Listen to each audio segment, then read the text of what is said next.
Hello, everybody. If you can hear me, just unmute your mic, please, and just speak. Unmute, speak, then mute yourself. Okay. Thank you. Thank you very much. Oh, okay. Okay. Thank you. So I hope everybody had a great day. Mine was a bit stressful, but we'll be fine. And I'm sure everybody here is fine. So we'll continue with our boot camp. We'll continue with our lecture today. We will not be doing so much today like we did on Saturday. But okay, I can see Bright. Okay, you had a good day. Nice. So rain did not beat you. Rain beat me small. So it's all good. So I welcome everybody again to another class. Sorry, Collins. Sorry. So for anybody that was drenched by the rain, sorry, we are in this together. All of us are cold. After the class, all of you owe me a cup of tea. So let's get started into somebody's on the way home. Sorry. Good student.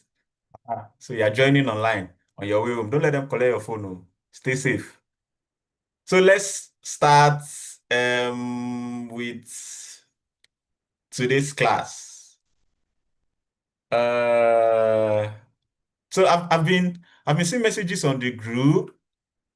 Musa, what did I just say? I can't download the software. So this is where what I'll say is this is one of the beauty of automation. I would say you have to, apart from the fact that it is interesting, you do a lot of beautiful things, you have to build your mental strength.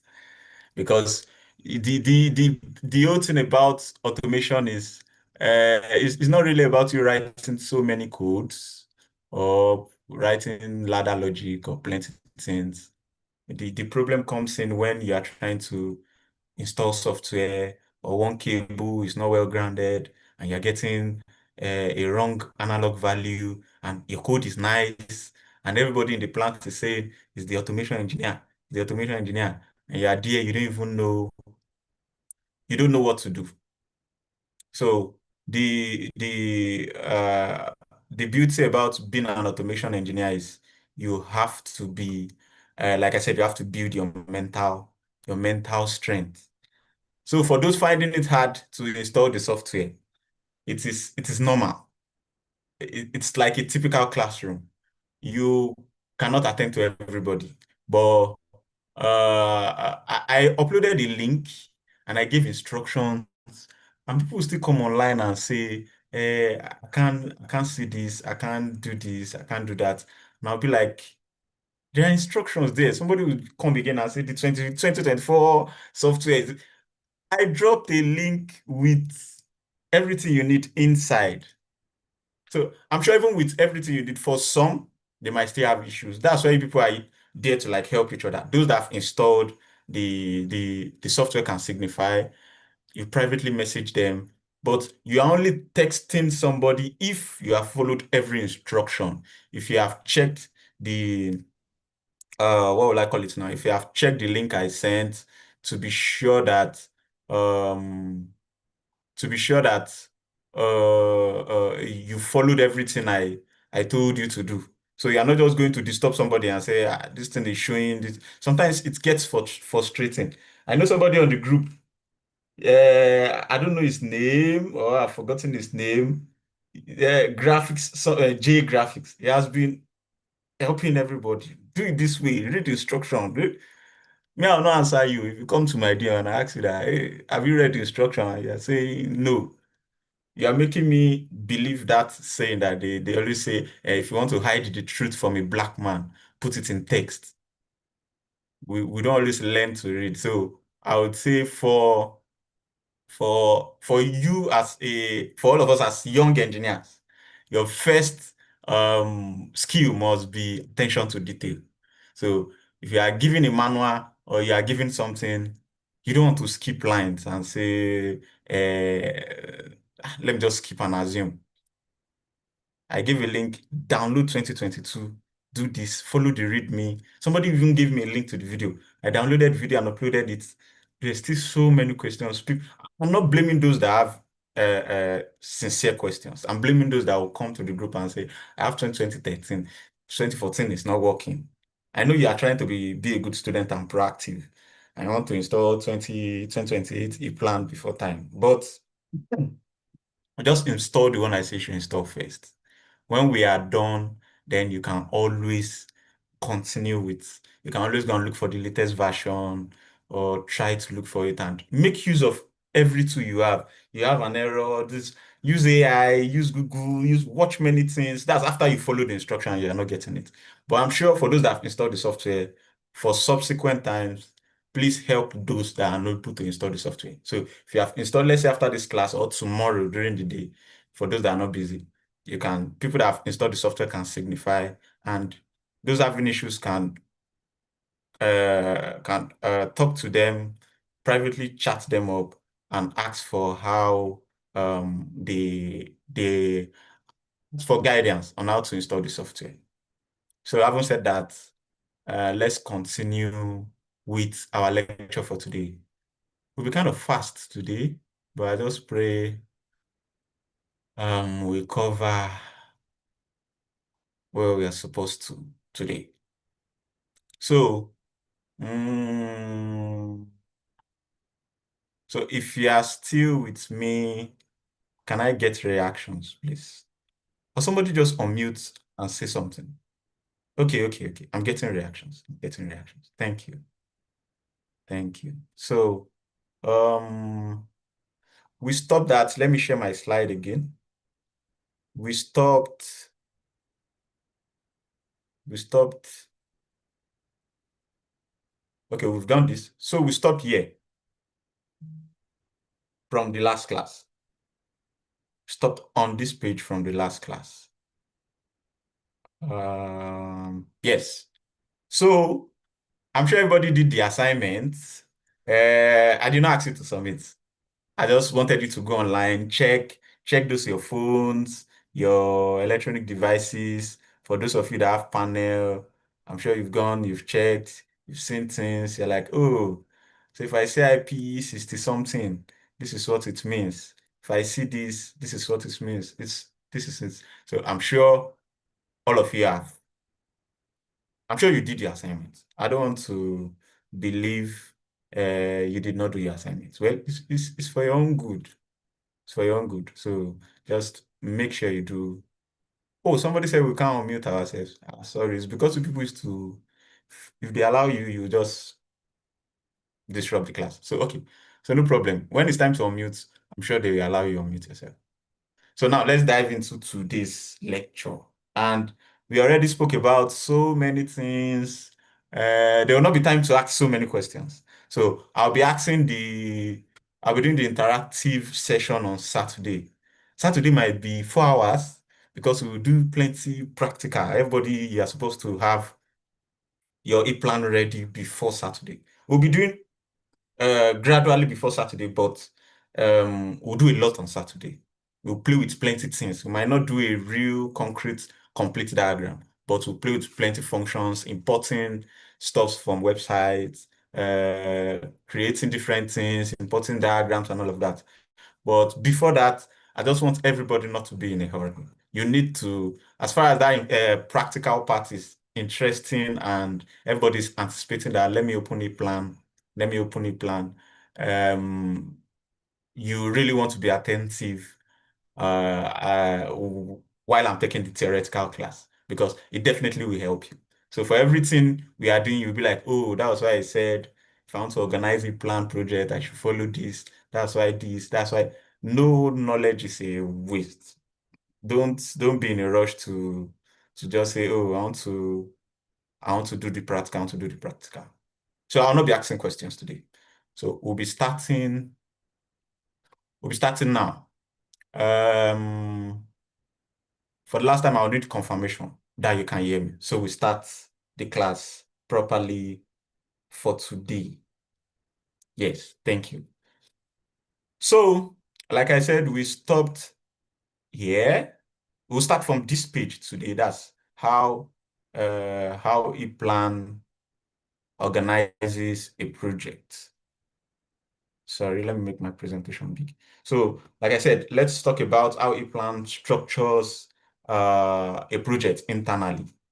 And I would say because understanding this hierarchy you're saying is very essential for setting up um, projects correctly, even from the first day, even as a beginner. You don't want to do the wrong thing from the first day. So don't say, because I don't know how to use a plan, let me just do anything anyhow. It must be in your mind. It's like a folder. Let me not use the word folder. It's like there are levels. I used the right word already. There are hierarchy. So, and ePlan project has a clear hierarchy. And I would say it looks like this, looks like what you are seeing on my screen. I'll show you in ePlan, but let's just do the theoretical part first. So you have the project first, which is like the master container. Then everything related to one panel design lives inside the plan project, inside the plan project. I'll say the project has a name, it has creation date, it has so many information, and I'll say it has what you use for your project, either it's IC or ANSI standard. We'll still get to that point. You don't need to bother yourself. And so inside that project, we have page groups. So the project, when you get inside, you see different groups. There are different groups in the project. So they are optional organization folders that let me say that group related pages together. So let's say, for example, you might have a page called power circuits, where you have all your big transformers and all of that, containing all your power distribution pages, and you have another page called the control circuit. So where you have all your controls. You have, okay, this contactor should not come on except there's something. So those minor controls, you have them on a page. You have your power this thing on a page. You have your PLC diagram on another page. You have terminal block. So it is basically, so I would say inside the pages groups or directly at project level, if you choose not to use group, you have pages. Page one, page two, page three. So each page is a schematic sheet. So it might necessarily not be schematic though. You might have documentations in each pages. And I would say each page has a type, it has a name, it has a number, and all pages have description. So, and inside those pages, you have devices, you have symbols. If it's a documentation page, you have everything and everybody's supposed to know inside your pages. So, let's say you have a table of your first page is title page. You have now you don't have semantic and symbols in those pages. You have name, title, everything. The first person that is taking your drawing needs to know about that project and all of that. And so the full hierarchy, if you're writing, is very easy. You can just write it. It's here on the presentation, but the full hierarchy is basically just from projects to project groups to pages, then to your devices and symbols or documentation. Projects, project group, pages, then I would say content. So if I go to, let me show you ePlan. All of you, meanwhile, those that are complaining that they are seeing ePlan logo always. Congratulations to you. You have successfully installed your ePlan. So continue admiring the ePlan logo until we are ready to start working properly. So, like I was saying, this, if you can see my mouse, just indicate or give me a reaction. Let me know that I can see my mouse. You can see what I am doing. Okay. Yes. So this symbol, you can see it. This is the project. this symbol I'm trying to hover on is the project. So you are seeing something like ESS sample project, new project, PLC sample. So these are different projects entirely. So these are different projects entirely. So I have three projects on my screen right now, as you can see. But if I now open this, I said it is from page to page groups to pages, then to content or device that contains devices, symbols, documentation, everything everybody's supposed to know. Project, page groups, pages, devices, and symbols. So this is your project, which is the main folder, like we said. Then um, this is your page groups. So we'll still talk about you might see different. Okay, let me show you something. Now, if you are seeing my mouse, you have this and you have this. You have the blue and you have the, what color is this? I'm sorry, I'm kind of colorblind. So this is like orange or something. But you have this and you have this. You have a group inside another group. So we'll just classify them as groups. I'll still explain what the plus sign, the and sign means. That will be maybe in our third lecture. But just know that this is the hierarchy. This is project, these are the page groups, and these these are the pages. This one you're seeing summarize this, summarize part list, summarize this. These are the pages, and as you can see, then this is what you have as your content. So if I'm going to, let's say I'm taking this as an example, GAA. Everything you're seeing here has a meaning. GAA, GAB, A2, this, they all have meanings and they all have standards. Like I said, you don't need to cram everything. Just keep them handy. If you need them, go to your drawer, pick it up, check. Then GAA, let's say this is a group. Then under this GAB, you have, this is another, like a subgroup. This is a subgroup. Then you have your content. Your pages, sorry, you have your pages, then inside your pages, devices and symbol, contents, whatever is supposed to be there. So four main groups: pages, projects, page groups, pages, and your content, which might be your documentation, text, or devices or symbols. And I would say this hierarchy is important because Eplan's cross-referencing. I'm sure you know what cross-referencing means by now, even if we've not done like in-depth, um, we've not talked so much about it. That's saying you have a device on one page and they use the other part of the device on another page. So you want to click on something that takes you directly to that page where the other part of the device is being used. That's cross-referencing. So, and I said the hierarchy is important because it plans cross-referencing, reporting, and navigation all follow this structure. So when a cross-reference is page 5, column B, it is referencing a specific location within the hierarchy. Again, I'll say it that when a cross-reference says see page 5, column B. Now, let me show you what that means. This is it. When you see, I'm trying to see something that is attached. That's, yes. So this is an example. You are saying 2.9 means page 2, column 9. And it's already telling you that go to this location, check this. Equal to means they all have their meanings. When we get there, we explain to you. So I don't want to confuse that at this point. So, but if you see 2.9, it's simply just telling you this connection, this particular connection is also on page 2, column 9. If you look at this template, you see that it's divided into columns 0, 1, 2, 3, 4, 5, 6, 7, 8, 9. So if they are telling you there's something on page 2, column 9, if you go to page 2, column 9, you will see that this particular, shall I say, this particular label is also used on that page. So when Sorry, let me go back to my presentation. Yeah. So when the device navigator lists all the devices, it is pulling from all the pages within the project. When you generate a BOM, it collects every devices from every page in the project. Now, I would say, let's talk about the pages now.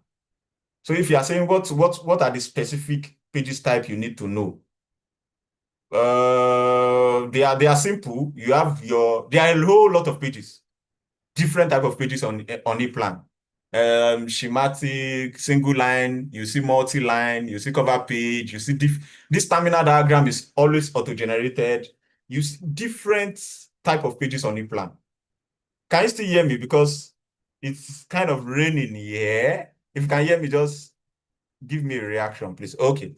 Okay. So give me a few minutes. Let me just try to like reduce the rain noise. 1 minute.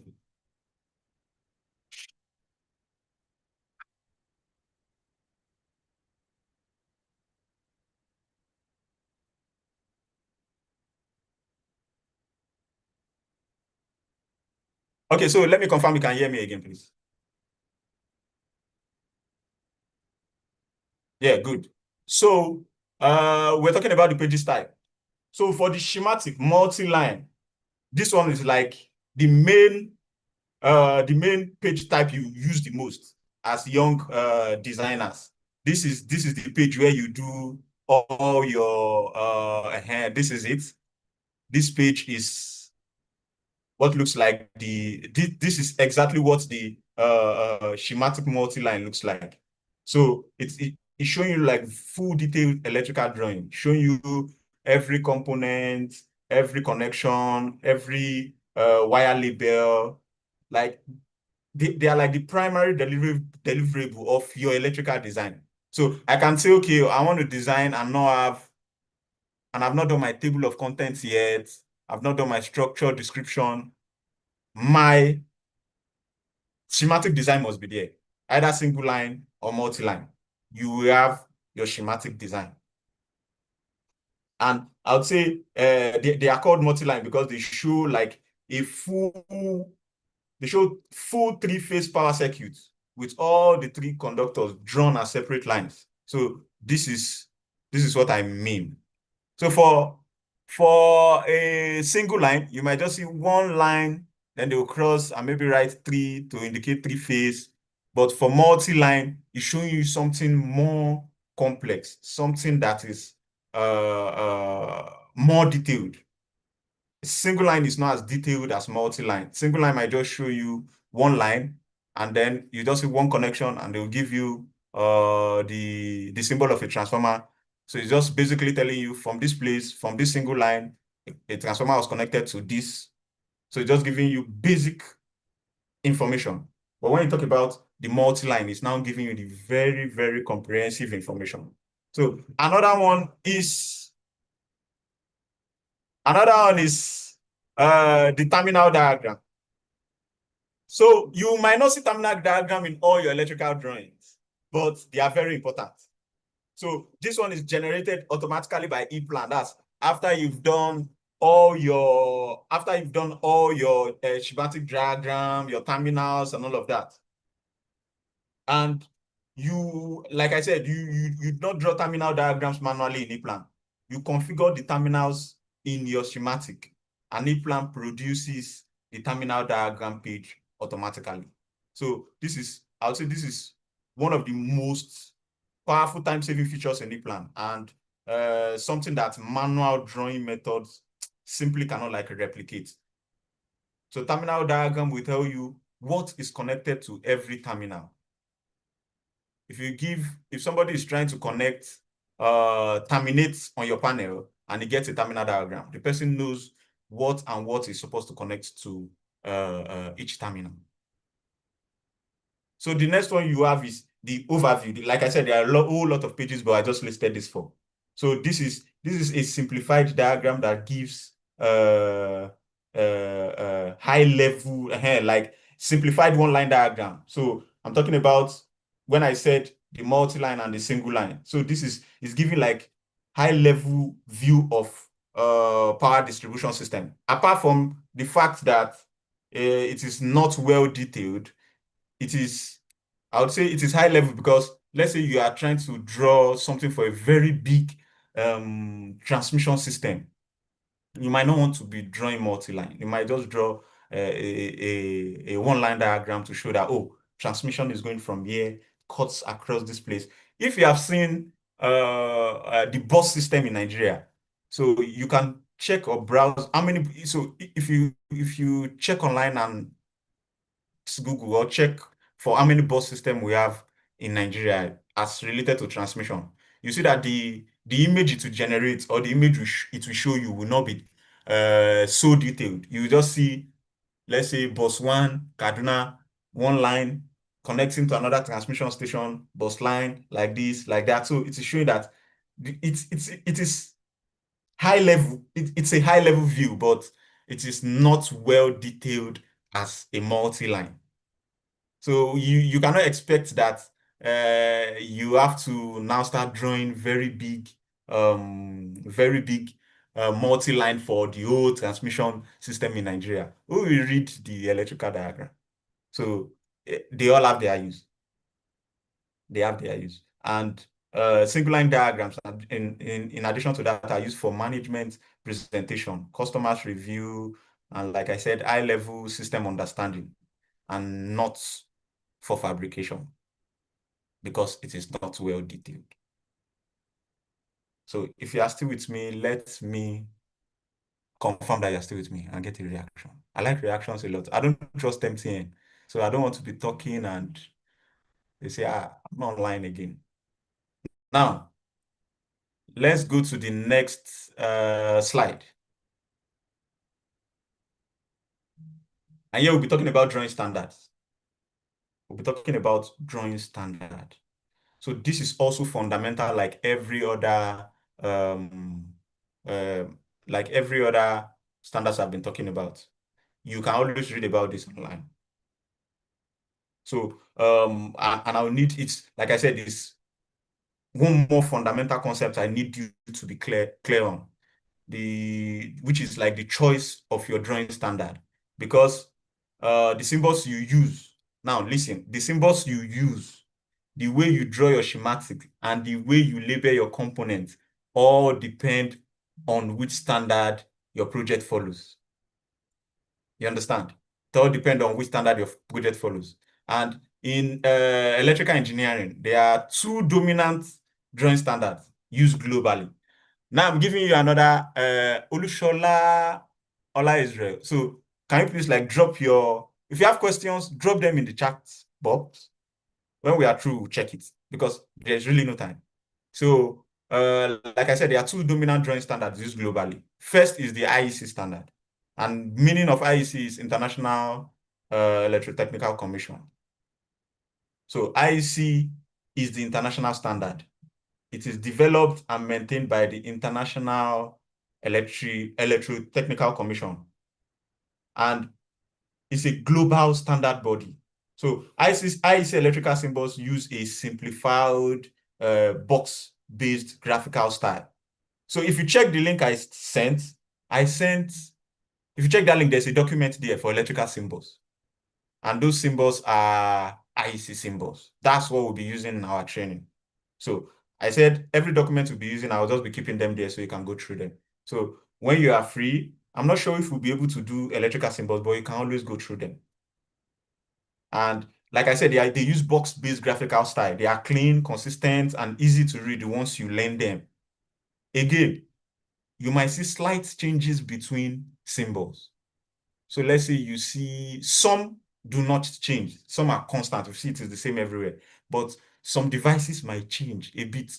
But if you see it, you'll be able to know that, oh, 80 to 90% of that device, if it has another one, will be the same thing. But there are a whole lot of symbols that do not change, that they are exactly the same. So, like I said, IEC standards, I was saying something before I stop. So IEC standards are used across Europe, Asia, Africa, the Middle East, and I'd say different places in the world. And when you are working on projects in Nigeria or for an European machine builder or for any international client outside North America, I'm stating it again, outside North America, you should use your IEC standard. So this is the standard like I said, this is the standard we'll be using throughout this entire training program. Every symbol you place, every schematic page you draw, every tag you assign, it will follow IEC standard. If you are trying to create a new page on Eplan, it will ask you what standard do you want to use. So you even get to select the standard, and everything is given you is related to that standard. The next one is the ANSI standard. That's the American National Standards Institute. So ANSI is primarily used in United States and Canada. So they have like a more detailed pictorial style. They are not so IC is boxed based and they give you that symbol, but ANSI is more detailed. So to me, it's like I would say instead of drawing the contactor coil as a box, it might be maybe a bit complex than that. So they look more like actual physical appearance of a component, of the component they represent. So if you are working on projects destined for like the American market or working with American clients or machine builders, you will encounter ANSI symbols. But that does not mean you might not see IC symbols in America. I don't know. I don't know.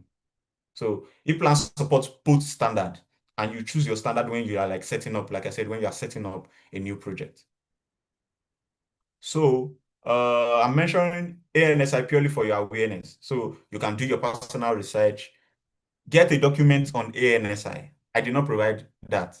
You can get a document on that and try to compare, try to see the differences, try to get sample little electrical drawing. But for this project, we will be using Eplan, we will be using IEC electrotechnical IEC standard. So from the last class, we're supposed to do just a simple project. For those of you that have installed the Eplan, congratulations to you. So he gave me two headache when I was trying to install for the first time. The bad thing is, or should I say, the beautiful thing is, I had nobody to ask for assistance. I was just doing different things until I was able to like install the software. So if you have installed the software, please once again assist uh, those who have not installed the software. So the first one we were supposed to do was install and launch Eplan. And most of you have launched Eplan and you are seeing Eplan logo is looking at you. Then you can open a sample project. Let me show you how to open a sample project. So if you want to open a sample project, what it does is you are seeing a sample project means you are seeing a very complete electrical drawing on Eplan that is already made on Eplan. So you are seeing something that is already made that you can always go through. Something like this ESS sample project. So if you want to open a sample project, you can, okay, so you click on file. I'm sure this is not so detailed, but I'm just showing you. If you're already on this environment, so I'm sure this is what all of you are seeing. Forget what you are seeing on the page navigator. If you don't have the page navigator, like I said, go to home, click on page, click on navigator, it will appear. You see that it has disappeared. If I click on it, it will appear. You have your page navigator. I have my 3D navigator because I have some 3D drawings. But if you have your Eplan like this and you want to open a sample project, you click on file, you click on open, and you see you browse and you see sample project. So if I see other sample projects, I'll send it so that you can like have more sample projects to look at, check its page, be prepared before like come for every class, start studying them. We've said a whole lot of things. You know plenty things already. You know how pages are arranged and all of that. If you click on the sample project and you open it, mine is opened already. You will see it like this. So if you see it like this, you will not see anything here. So you have to click on, maybe if it's the title page you want to see, drop down everything you are saying. So this drop down, you see, I call this is I'm sure you guys have not forgotten. Drop the groups down. You have your pages, drop, just keep dropping down. Like I said, I will explain what all this means, both the symbols and the letters you are seeing before everything. I will explain it. It's in the slide. When we get there, we'll do full explanation of everything. Maybe on Thursday or Saturday. But I'll try to make it Thursday so that Saturday will be practical, practical, practical. You people will keep designing and spoil your laptop by yourself. So you have this. Then if nothing is displaying, you can now click on. So let's say I'm trying to open this. Then you click on something. So you see it. So you start seeing your diagram. If you click on another one, you see it, different diagrams. If I open, without closing this project, you can open another project. So you have projects arranged this way. They will be listed like this. Then they all have they all have their contents in it. So every project has their content. There are page groups, there are pages, and all of that. So that is how you want to open a sample project to know how it looks like. And if you want to close the project, listen carefully. If you want to close the project, click on the project and see this. The first thing you want to do is you can right click and press close, and you close that project. Or you click on this, check above your ribbons, up, you see close project. You see close project. I'm trying to make this go back. So you see close project and you'll be able to close your project. But if not, you can just right click on this and click close. Then you close your project. One interesting thing, Eplan is auto save. So for anything you do, it is saving automatically. That does not mean you cannot still press Ctrl S and save. Well done with your plenty muscle that you're using to save twice. But Eplan is auto save. For anything you are doing, any change you make, it has automatically saved. So that is one of the exercises we're supposed to do from this first slide. And the last exercise is to like create a new project. So if we are creating a new project, now let's do that. Let's quickly do that. Don't worry, the bootcamp might not be so comprehensive, but I'm personally promising you that when we do the basics, I'll give you enough resources, YouTube links that helped. For the people that I will like during the training, I'll give you personal links of courses that can help you and all of that. So you can always go back home and do different trainings on your own. You don't need to rush. Just take your time, one step at a time. While you are doing your PLC training, you can continue with like your Eplan training. As little as you connecting just should I say a contactor to something now, you are good. Just you play around with those things. You have assignments, you have projects, but as little as those things,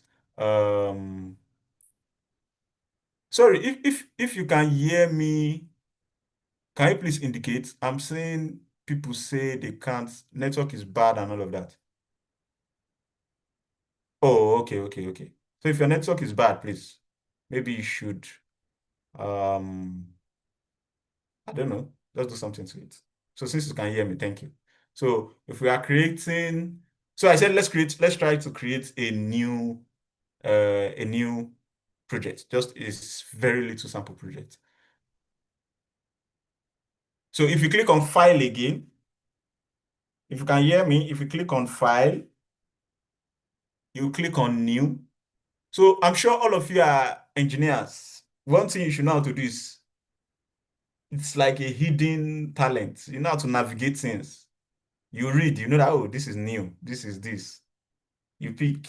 So if you are seeing project name, you don't want to assume that I'll now start telling you this is where you write your project. It's basic. You understand these things, AutoCAD, Eplan, Microsoft Word. But one important thing here is, so this one, let's say I name it this, then project location, you understand that. You can browse to wherever you want to save your project on your laptop. This, just browse. Now, this is where it asks for the standard you want to use. So you are seeing a whole lot of standard here. You are seeing, okay, so forget the e-plan tutorial. I was the one that did that. So you are seeing NFPA, IEC, GB, GOST. So I'll just give you basic explanation of where these standards are used. You have another assignment, personal assignment. So when you get the answers, you can just send them on the group. So people can go through them and just be sure that, oh, let me be sure that, yes, you people are following. So for GB is mostly used in China. You see these templates used in China, GOST, Russia, and IEC. We just discussed IEC, Europe, Africa, almost everywhere. Then NFPA. This NFPA is mostly used in North America. So this is the one I'll be using. That probably I've not used it before. I'm always using my IEC. So this is so let me add again. A night of assignments. Try something funny. Try use okay. Don't use NFPA, just use IEC. When you understand the software and you know everything, you can now start trying funny things. Just try to spoil your laptop. Try different things. Scatter it. Nothing will happen to your laptop. Just keep doing it. You'll be fine. So IEC, like I said, GB. Now the assignment is get more details about GB, GOST. We know IEC already, and I said NFPA is mostly used in North America. So if I decide to choose, we say we'll be using IEC for this project. I'll choose IEC and specify creator, specify creation date, all of that. You press OK. You start creating your project. So I want to show you um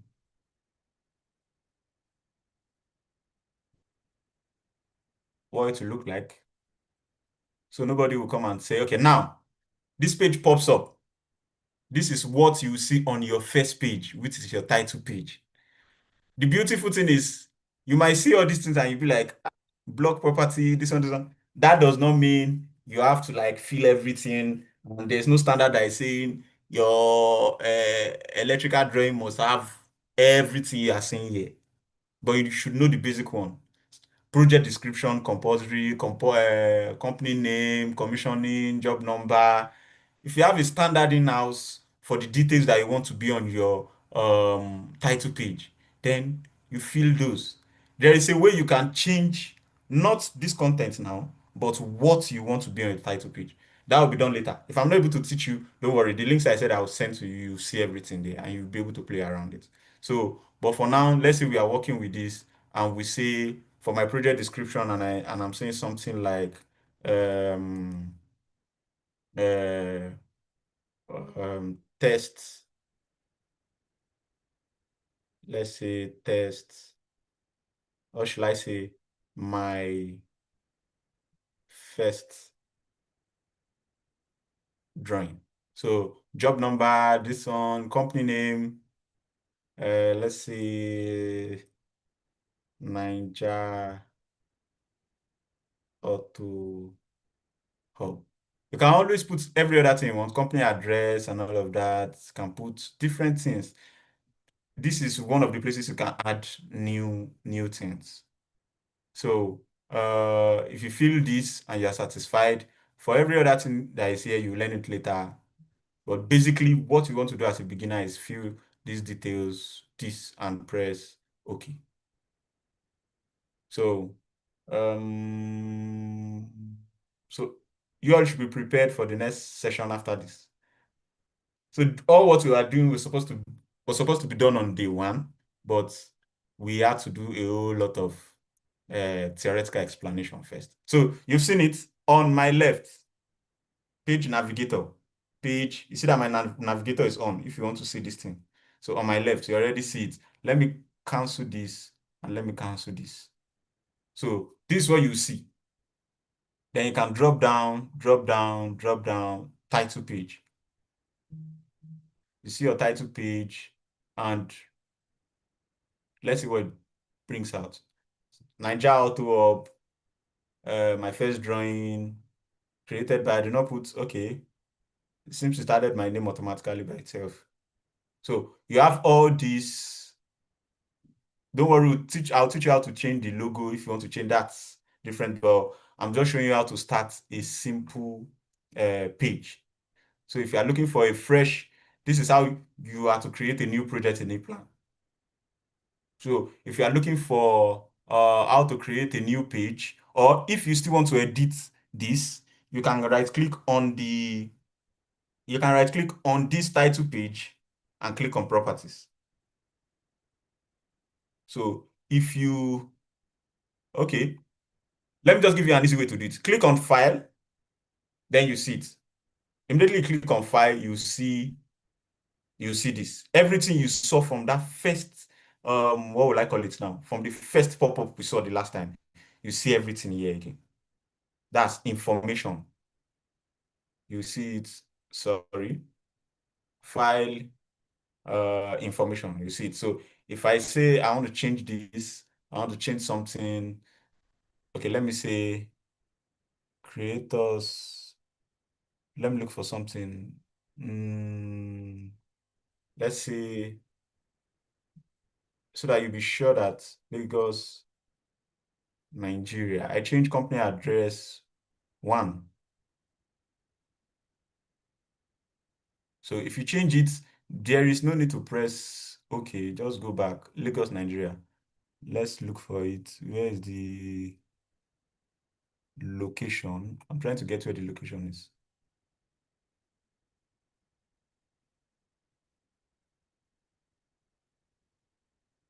Let me change something that will be obvious. So let me change this.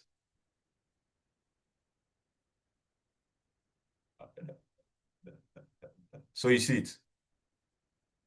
My first drawing 1, it automatically comes on to your what will I call it now? It automatically comes onto your title page. So this is how you open a new project on Eplan. If you want to create a new page, then you go to insert, you go to, you go to home. This is page. Then you click on new. I'll teach you how to open a new page on a particular project or on a particular group. So, let me press cancel. For the sample project, you have pages on this and you have pages on this. So you see that how will I put it now? They are not just all under one group.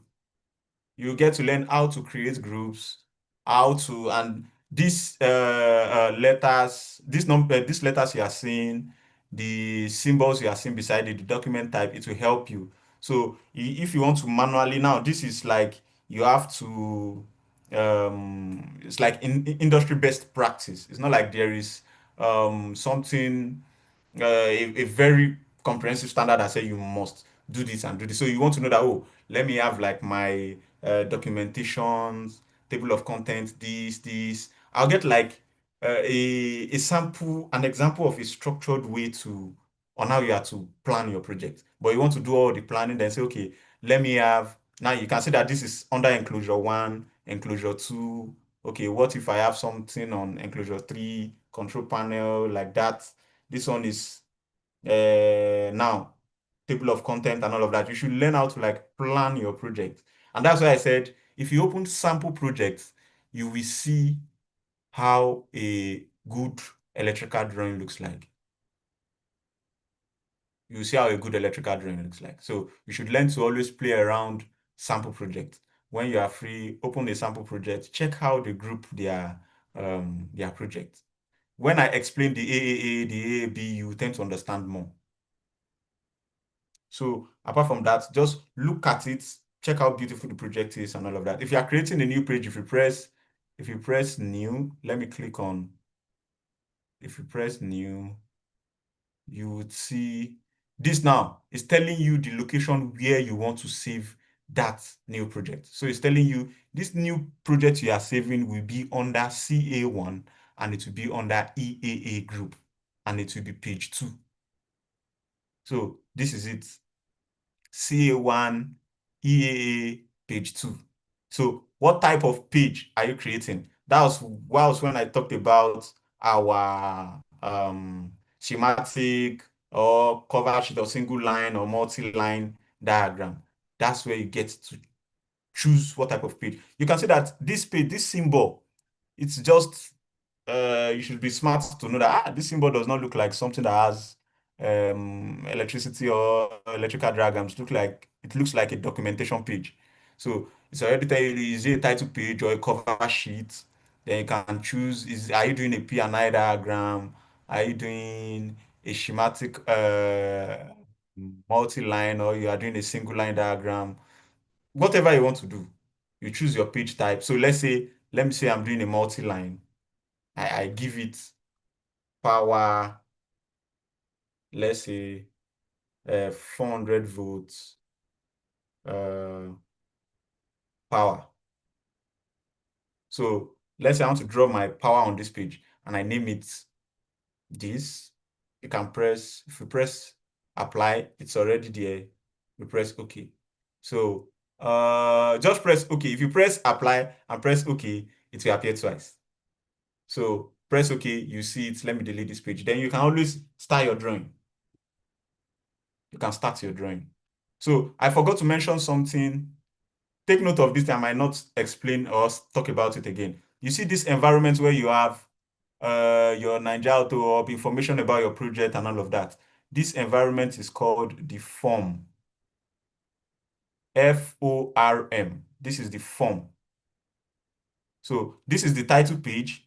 Where you have all this is your form. And now where you have this, where you have the date, name, this is on every page, that comes on every page, this is your plot frame. Like, let me say plot, P-L-O-T, and frame, picture frame. So this is your form,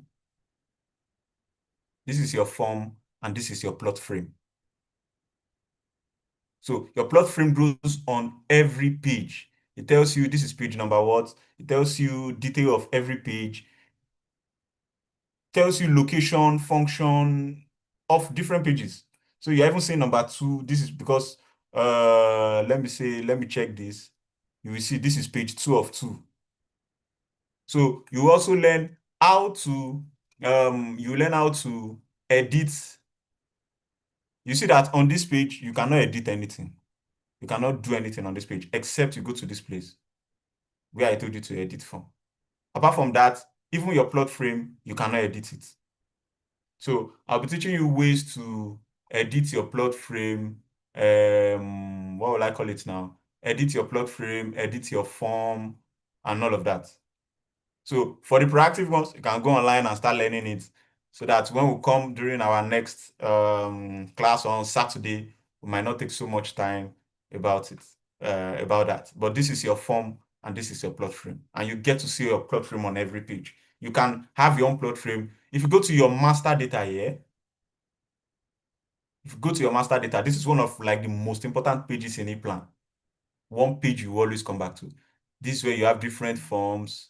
You can choose your form from here, the form you want to use. You can choose plot frame, you can choose form, you can create symbols, a whole lot of things. Your management is where you have your devices. If you want to import your devices, under which group are you putting them? Different functions. You'll be playing around master data a lot. You play around master data a lot. So I'm sure we understand what how to create a sample, how to open a sample project, and how to create your first page how to create a new page, a new project on Eplan. So if you understand that, let me just get reactions, please, before we continue. So we have 1 more hour for this session. We might be going like Usain Bolt. Yes, thank you. So it's very easy. Everybody's giving me love. Thank you. Because it's easy, Abby. Okay, no wala. So, next. So let's go back to our presentation. Let's go to what we have for today. So we've covered all this. Go back to your training, check. You get the slide. The slide is a lot. So after everything, you get the slide. Don't worry. So first, we want to talk about why a badly structured project will cost you a lot. So I'll tell you that it's like a frank conversation about what happens in the real world when electrical design projects are poorly structured. So it's not basically just a theoretical concern. I'll tell you that it happens on real projects with real financial consequences and understanding. And if you really don't understand the cost of what a poorly structured project will do, then it will, I'll tell you that it will get a whole lot from you financially. So let me give you like an example.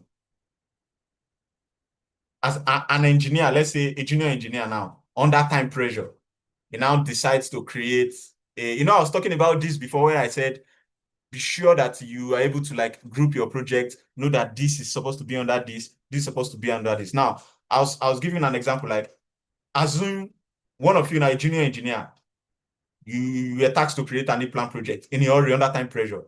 You do not think carefully about page structure. You name your pages inconsistently. Some pages have, shall I say, descriptive names. Others have numbers. So you are naming some page 1, yeah, ONE, you are naming some 1, capital letter, or 5. You are using numbers.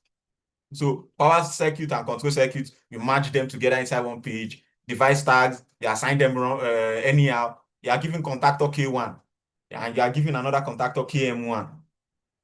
Or you are giving one relay K1, you are giving another relay K1, and they are doing different functions. Like, there is no logical page numbering convention. The terminal numbers do not follow any system. They are just doing it just because you're in a hurry. Then you finish your design and sends the documentation packet to the panel builder. What do you think will happen next? The panel builder will receive the drawing and immediately start struggling. Immediately. You cannot tell which page contains the power circuit or which contains the control circuit because they are like mixed up inconsistently. They cannot flow through the wiring, knowing that even, I'm sure with all of you as young engineers, you are able to like say, from that sample diagram, I am sure you are like, you will understand the drawing, even if you don't understand the components yet. From how the project is structured, you'll be able to know that, yes, oh, this page, they did title page here. Then they are saying, oh, if you go to station feed, you see there's a panel there and there's something there. If you go to 400 level, 400 volts power supply, they are telling you that this page, this is where the 400 volts power supply started from. You tend to like stress-free. But if you don't do this and you just submit anyhow documentation, commissioning engineer will arrive on site with a set of drawing that is not even accurately reflecting what was built. Then he spent the whole day. Somebody that is just supposed to come 1 day or 2, commission the panel and go. Spend days trying to gather good information from the documentation they sent to him. And what will you think will be the total cost of all the rework, all the confusion, and all the delay you have caused? It will cost you tens and thousands of nairas and dollars plus additional labor, and you are also putting your job at risk. So I attended a seminar and they said, what's one mistake Okay, so we had a meeting at our working place, and they said, what's one mistake employers tend to like compliment? Then one of our engineers said, which is the truth, speed over quality. So because an engineer is bringing your electrical drawing very fast, you are not even trying to check if it's up to. I know your client will complain that you're taking time, but then you do not want to deliver a project that is not good. So you must always make sure that your project is well planned. You take time. A well-structured Eplan project. It has logical page numbering that tells the reader exactly what is on each page before they open it. It has consistent naming across all pages. The same conventions apply from the first page to the last. Power and control circuit are clearly separated onto different dedicated pages. You have device tags that follow a recognized international standard. We'll talk about that too. That's like another beautiful topic that you need to learn because it causes a whole lot of confusion in our current electrical world, and you need to understand it. That a contactor is named K does not mean because the name starts with core contactor. You are not like, oh, because it's K contactor. You now name it K. There are standards that are attached to why that thing is named. They have classes, they have subclasses to why a contactor is under the class of K. So you have to know all this to like, again, I'll say you don't have to cram it, but there are important ones you have to know. And I'll tell you this, we are practically building the standards you must know as young engineers. You should be able to like tell the senior engineer that, oh, I'm not making a mistake here. Bring suggestion, make sure that as young engineers, you are contributing and you are making sure that you are following every standard and you are complying to everything that is being done. So the rain is kind of increasing here, and I think I'm shouting, but if you know you can hear me clearly, just indicate, please. Oh, okay, okay. Oh, wow. Okay. Thank you very much. So, like I said, make sure you are following every standard to make sure that you have a well-structured project. You're not just structuring your project anyhow, that will cost you a lot of money. So, and we have talked about the pages types, multi-line, single line. But let's just talk about it a bit again, maybe somehow complex, so you get good understanding. For the multi-line, like I said, it's like your primary page type. This way you start doing your somebody has started writing on my screen, please. Please don't write on my screen. Thank you. So this way you do your main electrical drawing. The multi-line, like I said, is full detailed electrical drawing. The page type that contains your actual panel design. Every component symbol, every connection line, every device tag, every wire label, every cross-reference lives on the multi-line schematic page. That does not mean you cannot cross-reference to your table of contents. You definitely can. So where you have your list of devices. Victor, stop. If you write on my screen again, I'll ask the host to send you out. So now you've distracted. Okay, so you have everything, cross-referencing everything on your multi-line page, and it is called multi-line for a specific reason, like I earlier mentioned. The three-phase power circuits have three conductors. So let's say L1, L2, L3. A multi-line schematic draws all the three conductors as separate lines, showing every connection to every phase individually. You're not grouping them. So this is like giving the panel builder the complete information they need to wire that panel correctly. You will not have to send a single line diagram to your panel builder. And so when do you use the multi-line schematic, like I mentioned? For everything that constitutes the core design, the power distribution page, the motor circuit pages, the control circuit pages, the PLC hardware pages. These are your main deliverable pages. And in a typical electrical drawing, 70 to 80% of your pages will be multi-line schematics. And now if we talk about the single line schematic, it is, like I said, the simplified overview diagram. Instead of showing all three conductors of a three-phase circuit separately, a single line diagram will represent them as a single line. Then you see a small dash, like I said, indicating the number of conductors. So this simplification in a single line diagram, it makes it like the overall power distribution structure easier to see at a glance. And that's why I give you the example that it is used for high-level power distribution summaries. If you check, I'm saying it again, go and browse for the bus system, number of bus system we have. You see that's like a very good example of what a single line diagram looks like.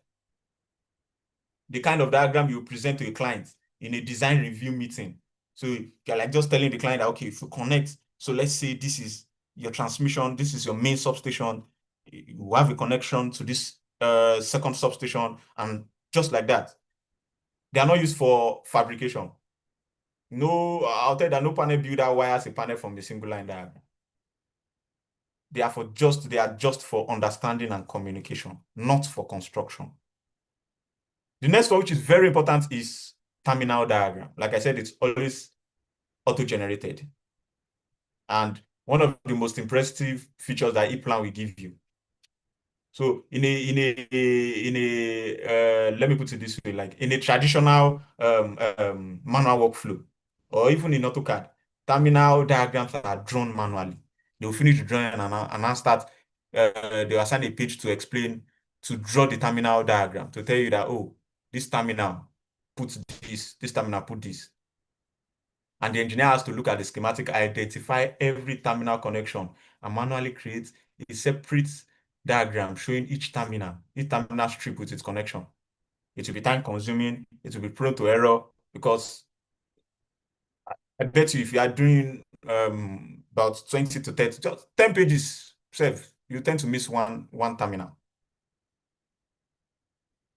And so the terminal diagram, like I said, contains every terminal strip you have used in that diagram, X1, X2, X3, and so on. And with each individual terminal point numbered sequentially. For each terminal, it shows what is connected on the internal panel side.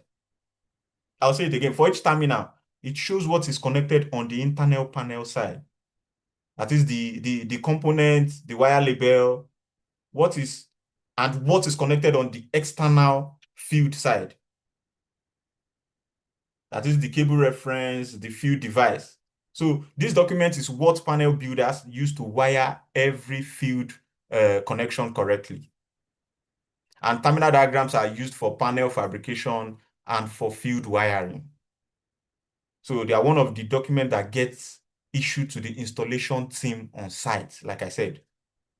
If you give your installation team and they are good at interpreting terminal diagrams, they know what to connect, the exact thing to connect at the exact location. So you have your table that gives you the device list, cable list, bill of materials. That's a complete list of every device that you are using in that project, with its tag, its description, the manufacturer, the part number, the quantity, everything you need. Table of contents we give is like the report. And let me mention it that in some very big complex electrical drawing, you would see, I'm saying this because you might watch some videos and they will say a page is supposed to be assigned to give you the legend. That is the symbol of devices that are used in your drawing. But if you have very complex electrical drawing, you might not even see symbols. How many symbols do you want to draw? So if you are seeing a very complex electrical drawing, you might not see a a page where they would draw the symbols. Most times when you see a legend page is, let's say, a very small, not so big electrical drawing. But if you have your table, your report, your bill of materials, your device list, your cables list, especially the bill of materials, if you carry that part number of the device and you put it online, you will see You will see the device and you will see the electrical diagram, either the ANSI or the IEC symbol of that diagram. So that is why your reports are always, always very important. So I mentioned the cable list, that is the list of every cable in the project with its reference, the type, cross-section, original terminal, and destination terminal. You see it.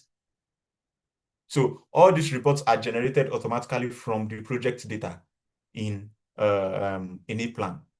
So this means that if you add a component to your schematic, the BOM will automatically update. Immediately you add it, it's automatically updated. If you are going to generate your BOM, you will see it. If you change a cable, you will see it. The changes will always appear automatically. And that is the beauty of Eplan. And if we are talking about cover sheet, the cover sheet, like the title page, first page of every electrical Eplan project. And it contains page name, client's name. That was what we discussed when we were trying to open that first page. You see difference in logo, company logo, engineer's name, dates. Then followed by that, you can see table of contents, list of the pages in the project with their pages number and description. Let me see. So as we are saying it, let's quickly check Eplan. Let's check our sample project. So we have title page, you are seeing it, then you have table of contents. So I'm saying this again that I do not think there is a standard I say, okay, but industrial best practice, who is writing on my screen? Abubakar. Can the host please help me clear my screen? Abubakar, please, if you write on my screen again, you're going to write on your screen outside. So you have your see how this is arranged now. It's just like you are reading a book. You cannot open a textbook and the first thing you are seeing on the first page is the three laws of inertia when there's no title page or there's no. So you must learn how to structure your project. Get drawings, check online for A-plan sample drawings. If you check them, it's not a must that you must follow everything that is here, but a basic drawing and you are already giving me title page. You might not even give me, let's say, let's say there's no table of content. Let's say it's a 1 page, 2 page drawing, but you give me title page, then you might not even give me materials regulation or something because let's say it's a small page. It's just one page. This you can put it if you want to, but there are some that it is non-negotiable. You must always put it. You must always put it. So if you tend to study more drawings, look at how they are structured, subconsciously you tend to know that, oh, after this, let me put this. After this, let me put this. So let me say if you are still with me, let me get reactions, please. Hope people are not sleeping. Okay, people should not sleep. Oh. I know it's past 9. I know you are tired. If you sleep, I will know. So you people should not sleep. You are doing well. It takes a lot to say you want to come out by this time to learn. And so you must not sleep. You must not sleep. We're almost done. In 30 minutes, we'll be done with the session. So let's go back to our presentation. Yeah. And now Eplan pages types. Okay, we've done this. Sorry. Page numbering. Now, like I said, industry best practice. Nobody's telling you to do it by force like this. It is not a must that you okay, it is not a must that you must there is a standard that say you must do it like this. You get, but like I said, industry best practice. So because you are seeing page 0 does not mean if you go and check my plan and what you see is page 1. But common sense, you know that our first set of pages, table of contents, all of that, Then you are bringing in page 1 to 9, power distribution circuits, all of that. You are bringing that in. Then the next one, you are bringing another one. The next one, you are bringing another one. I bet you even see some name. Let me tell you one very important thing. You might see page 1 to 9, power distribution circuits. Then let's say you now want to see your motor and drive circuit. You now see page 20 to 30. Then you'll be like, where is the page 10 to 15 or 10 to 19? Why did it, why is it omitted? Why is there nothing there? Why are you skipping from 9 to 20? So they are leaving that space for future expansion. So they are leaving it so that if they are coming back to edit that electrical drawing, they can, and we have more power distribution circuits. Then you want to put them. You don't want to say, okay, because I've used 1 to 9 for power distribution circuits, and I immediately use 10 to 19 for motor drive circuits. What if you now bring in a new power system? You add it to the panel or to the whole electrical system. You'll now be like, should I go and add it after page 49? No. So you see that as little as your page numbering is important in electrical diagram. You don't want to do power distribution system above, then go to page 60 and start doing another power distribution system. You now write part 2 or season 2. So that anybody that is seeing it will know that there's another power distribution system below. No, you're not supposed to do that. So you're supposed to leave rooms for expansion. That is, if you use AI, AI will tell you pro tip, but then it's industrial best standard. Learn to like give room for expansion. Learn to give room for expansion. It's not, if you know you will not put anything in that panel again, then you can strictly just use all your pages. But it will not be bad that you leave those pages. Nobody will beat you for, it's not like A4 paper. It's not like you are buying a real life book and you are living. I'm not saying, now let me make it clear. I'm not saying if you are creating your page, you should now go and create page 10 to page 20 and not put anything, and I'm seeing blank, blank, blank, blank, and I say you're leaving it for future expansion. No, just continue naming 1 to 9 power. Then the next page, when we created the page, that's just for page number.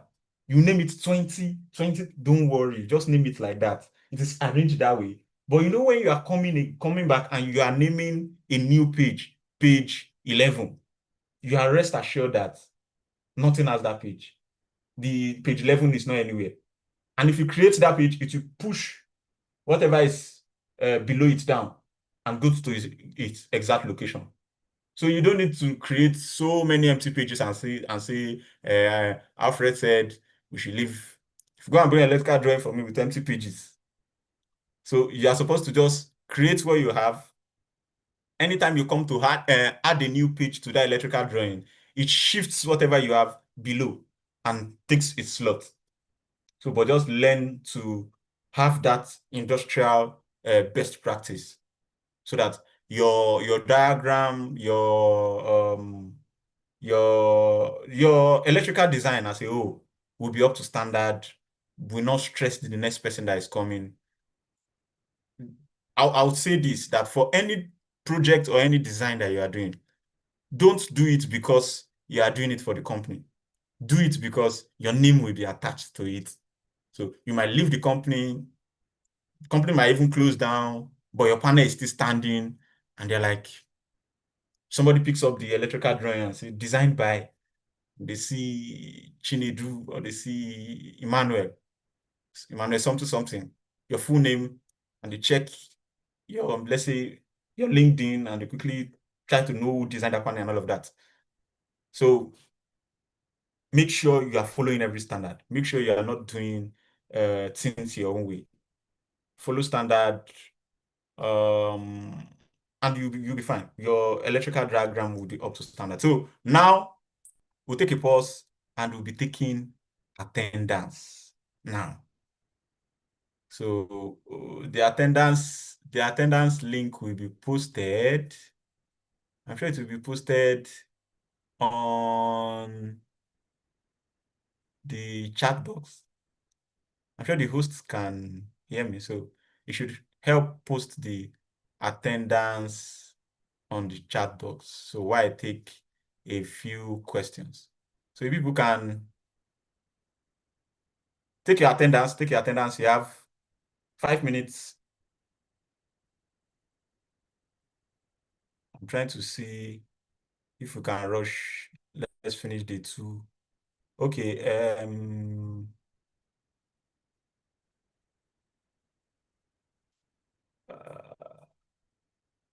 So you can unmute yourself, Alfred, we are Abdurrahman. taking attendance now, correct? Yes, attendance. Yes, I said it. I'll drop the link now. So they are waiting for the link. I'm not seeing the link yet.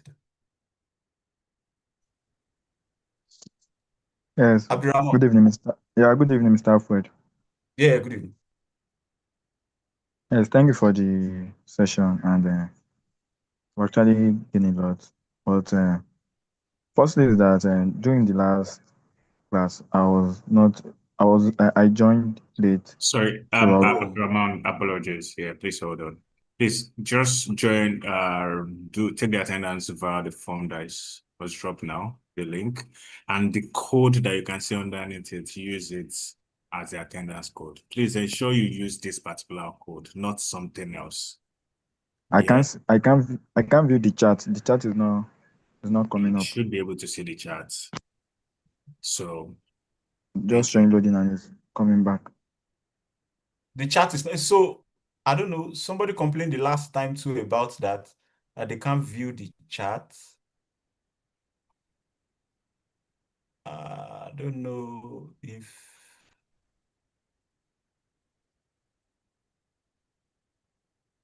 Can you view your chat now?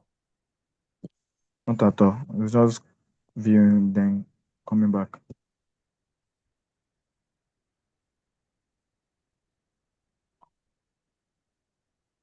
If you can view your chat, raise your hand, please. Okay, somebody can view. Okay. Oh, okay. Thank you. So I don't know. Can you quickly log out and log in again and see if you can view the chat? People are taking attendance. Edusa Emmanuel, lower your hand. You've taken, yes.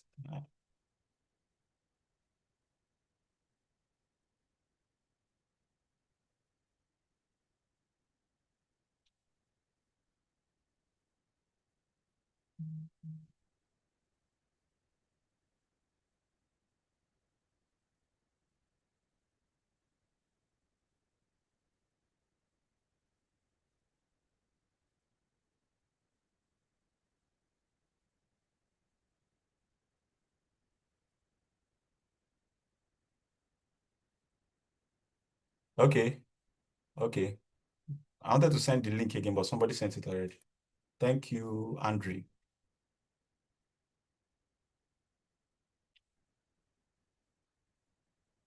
We Eldon. Yes, the letters case sensitive, the codes, because I think I used lowercase for the attendance. You- Use uppercase, please. Use what you are saying. I would not want anybody to miss out on the attendance because it's not easy for you to be up by this time and still miss out on attendance. Yeah, Andrew, thank you. So we'll soon stop. Okay, Shola.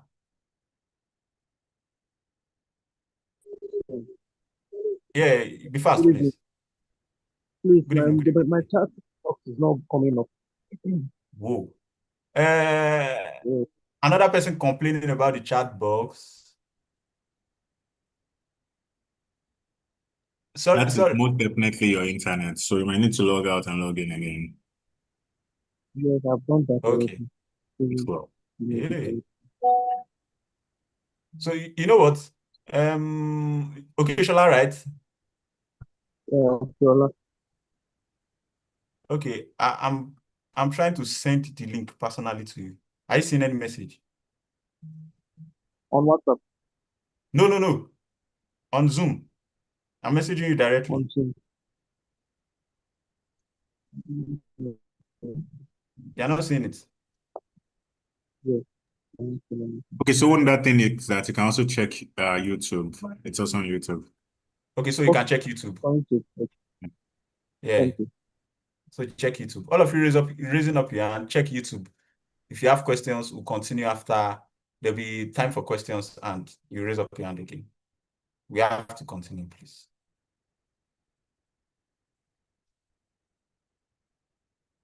So let's continue with lower your hands. You ask your questions later, don't worry.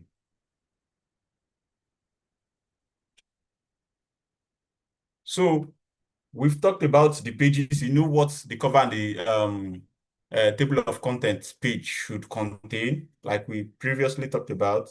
And the power and distribution circuit page should contain like the incoming electrical power supply and its primary distribution. So it typically shows where the three main AC supply for the panel is entering the panel from through a main isolator and through the main circuit breaker. Then from there going to different sub-circuits in the panel. So these are like your power distribution circuits, mainly power distribution. You are seeing high voltages move from one point to another. Then for your motor and drive circuits, they still contain power, but now they are going to devices. They are going to, let's say, your contactor, overload relay, circuit breaker, all of that. They are still getting power. Now, when we talk about your control circuit, this is the control logic. I might have a big contactor, but if the coil, as little as the coil is not activated, the contactor will not work. So it's like saying, let me give you a basic example of control of what people do not, if you don't understand what control means. If you don't understand what control means, let's say, let me give you a layman example. You have a very big gate, the gate to your house. What opens the gate? As small as a key, access. So you might have, the gate might be so big that if you open it, 10,000 people will enter. But there is control over that gate. You need just one small condition for people to pass, for that 1,000 people to enter that gate. For everybody raising up their hands, I would attend to your question later. Please, let's continue. There's no time, please. So control, that's when you have your you have your like your PLCs, your relays, your push button, your sensors. You know, you press a push button, something is activated. That's like the key. So those are controls, and those will be on a particular page. Emergency stop, indicator lamps, and all of that. Then you can have your PLC hardware and IO diagrams. There are different pages you can have. Then you have your terminal diagram. So it is like an industrial practice, industrial best practice to know how to arrange power flow in your electrical diagram. You want to tell me the big things that are coming in first, then start telling me other things that are attached. So it's not, like I said, it's not Eplan enforcement. Eplan will not prevent you from putting your motor circuit on page 1 or from putting terminal diagram on page 15. But if you do not follow what I'll call like a logical convention, your project becomes hard to navigate. I'm seeing control on page 1, I'm seeing power on page 2. Where's the power coming from? Is the control that it start becoming confusing? So you must learn to always see this structure at the beginning of every project. You know what you want to draw. How am I grouping my project? You might draw your drawings, but it's good that you start grouping them. Some might draw and say, okay, let me start arranging them. You can do that, but it's good that you arrange these drawings. Do not just improvise it as you go. Starting with a clear page numbering plan is the mark of a professional electrical design engineer. So, The next we'll be talking about are common IEC symbols. We're talking about common IEC symbols. So if you don't know what symbols are, let me see. If you think about written language for a moment, let's say English, maths. If you pick up a document and they are writing it in a language that you do not speak, you cannot extract any useful information from it, regardless of how well that document is written. The same principle applies to electrical schematics. The schematic is a visual language, and the symbols are its alphabet. Until you can read those alphabets fluently, a schematic page is just lines and shapes on the screen. That's what you'll just be seeing. And so by the end of this training and with the document I have sent, you should take time to go through schematic diagrams, know what they mean, have basic information, those common things you used to see, circuit breaker, contactor, push button, selector switch. Check those things that you see often. You see MCB, miniature circuit breaker. It's like showing a switch. You're showing a switch contact with a small arc on it. So you are seeing it, you know that, oh, this looks like a breaker. Even if you don't know if it's MCB or something, you already know that this sign is telling me that this is a breaker. If you use it in your diagram, definitely you will see so many information about it, but you should be able to understand, you should be able to know basic electrical drawing. So you have your contactor coil too. This is like the main contact of your contactor. If you have seen a contactor before, you see, I'll send the picture to the group later. I'm sure some people have seen contactors, and while some have not seen contactors. So you see A1 and A2. This is where you energize that the contactor gets activated. You see that the plungers on the contactor positions are switching. The ones that are open are closing. The ones that are closing are opening. So A1 and A2 represent the coil. If this is not activated, your contactor will not work.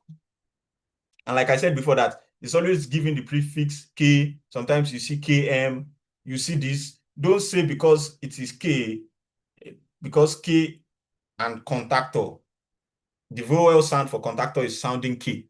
I'll be the first syllable of the contactor is sounding K. You now assume that K is contactor. No. There is a very big standard that is attached to naming devices, and we'll discuss that.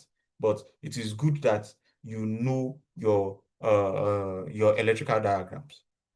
The third one you're seeing is the normally closed contact attached to the contactor. So when normally closed means without your contactor being energized, that point is closed.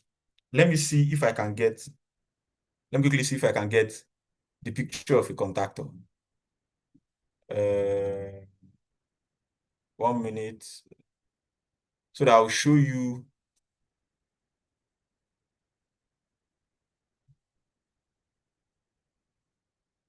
For those that have not seen a contactor, I'm just trying to show you what normally closed and normally open means. Okay. Hopefully, I get to see a contactor from this folder. So this is a breaker. These are relays. Contactor is in our slide, but I don't want to go back. So now you see A1 and A2 is not showing. Okay.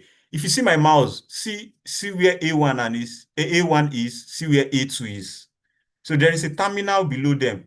If you activate that terminal, now there is a connection between this, not an electrical connection. It is just, let's say there is continuity between this point and this point. So let me make it simple, like two metals coming in contact with each other, two plungers touching each other. If you see a normally closed contact, for this now, this is normally open. So if you put your multimeter here and you put another one here, you will not get continuity. That's what is called a normally open. If it is NC, if you put your multimeter here and you put another one here, you get the continuity sound, you get the beep sound. It tells you that this is connected to this. And so when this contactor coil A1 and A2 is energized, the contactor does opposite of what all the contacts are assigned to do. So if you energize this contact, this becomes closed. This is connected to this one immediately. And if you de-energize, it goes back to the default state. It is not connected. So now assume that I connect a bulb to this other end of the contactor, and I connect power to this other end of the contactor. Now, my A1 and A2, I connect it to a push button. Immediately I press the push button, this conductor closes, the current that is flowing from this place flows to this other end, powers up my bulb. So that is how a contactor works. And these symbols are even simple. You definitely know that this one is closed. And if you are seeing this, you know this one is open. When you energize this, this closes. For the this is for the main contact. That is what this is it in the diagram as well. So for the main contact, the one I just showed you, you always see it for a contactor. You get to learn other devices too, but for a contactor, you see, for you to easily identify the main contact of a contactor, I will explain the difference between a relay and a contactor. I explained the difference between a relay and a contactor when we initially started. So you should know, and I expect that you have gone online to read more, watch videos about how a contactor is different from a relay. But having said that, if you see a contactor, you get to see L1, L2, L3, and T1, T2, T3. Like I said, that the contactor is used to handle high voltage, something that is bigger. So if you see L1, L2, L3, this is like the physical difference. You already know that these terminals can handle high voltages. No, with the fact that you have checked the contactor's specification to know the particular voltage it can take, or to know the particular current it can take. So you are not just saying because it can handle high voltage, you go and put one voltage with very high current through this contact. They all have their ratings, but you know that contactors generally are used for higher ratings, while higher current ratings, while relays are used for controls. So we have this for motor. This is our symbol for three-phase motor.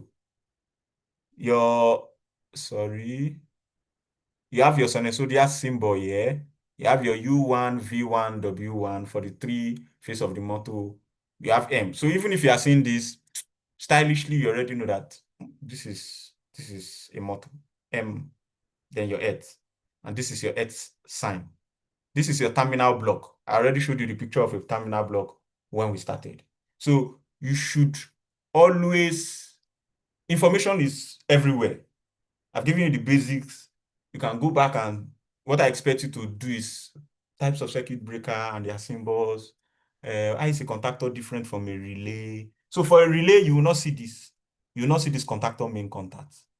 You will just be seeing normally open, normally close, normally open, normally close, because they handle little current. Normally open, normally close, normally open, normally close. But for contactors, you see this main contact. That's where you see your L1, L2, L3 for the physical difference. So so I've given you the document. You have access to so many electrical symbols. Go there, check, open your Eplan diagram, check for symbols. If you are checking, you already know that, let's say, this is it. You have one here. Let me say, if I'm checking properties, I want to see if you can get information. This one is a breaker. You will do, what will I call it now? How these devices are named. You see everything. So if you go to this, you don't need to know this number. I'm just trying to show you. You will see it's here, electrical. If you say, okay, symbols, from your insert center symbols, let's say IEC symbols, electrical engineering. Now, let's say you want to check for symbols for switch and all of that. This is switch, push button. Just play around, see. You are seeing different signs. You will see the details here. You can expand. You can expand your tab like this. You're seeing it's IEC symbol switch. 4 position, 3 position, 2 position switches. You see different things. Just play around them, play around all those things. It's not about starting to draw a complete circuit first. It's about understanding the basics, knowing that if I want to draw a complete circuit, what symbols am I using? 1 minute, please. So what symbols am I using? Am I doing the right thing? Am I doing the wrong thing? You should be able to like build your basics very well. Now, we've been talking about this cross-referencing, going from one page to another. You have a device that is used in more than what will I call it now? In more than one page. So let me look for or let me give you like a clear view of what this does. So if we come to, let's say, one of the best features that makes Eplan superior over others, then it is this automatic cross-referencing. So if you have in a real industrial control panel schematic, a single device, like I said, can have multiple components on multiple pages. So if you have a contactor, a coil, and everything on different pages, one contactor, you have this contactor. If you import this symbol into your Eplan, it comes with this, it comes with this. And now, let me show you. Let me go back and import a device for you to see. So let me use, I don't tamper with the sample. Let me use our new page. You know, we created a new page. Now, devices, electrical assembly, protective devices. Okay, I'm coming. Relays and contactors. This is one contactor. Now, you see that just one device, there is coil. I'm not done with that device. I'm getting the main contacts. Now, I have the auxiliary contact for control, 1, 2. I have this particular contactor has a whole lot of contacts. Normally close, I have this, and I'm done. So one device has all of this. Even from this page, it's already doing cross-referencing.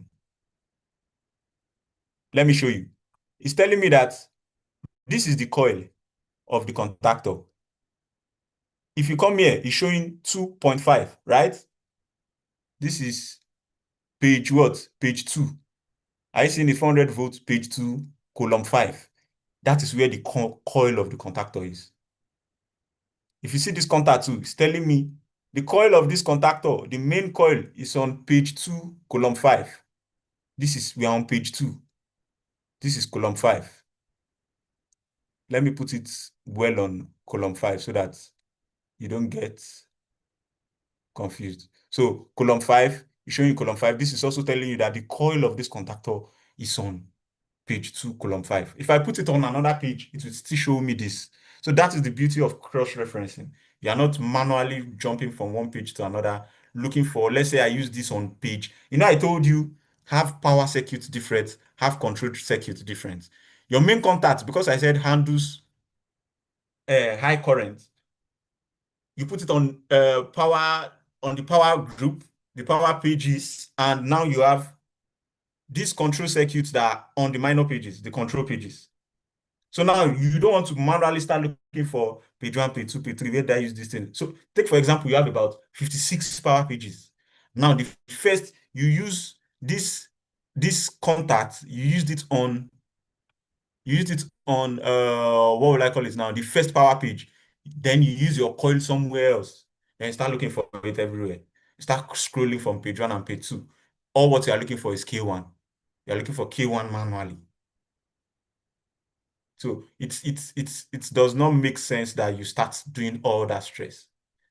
The beauty with Eplan is even if I export this as PDF, you can still cross-reference with your PDF. If I double click on this on that PDF, it takes me to everything that is associated with this K1.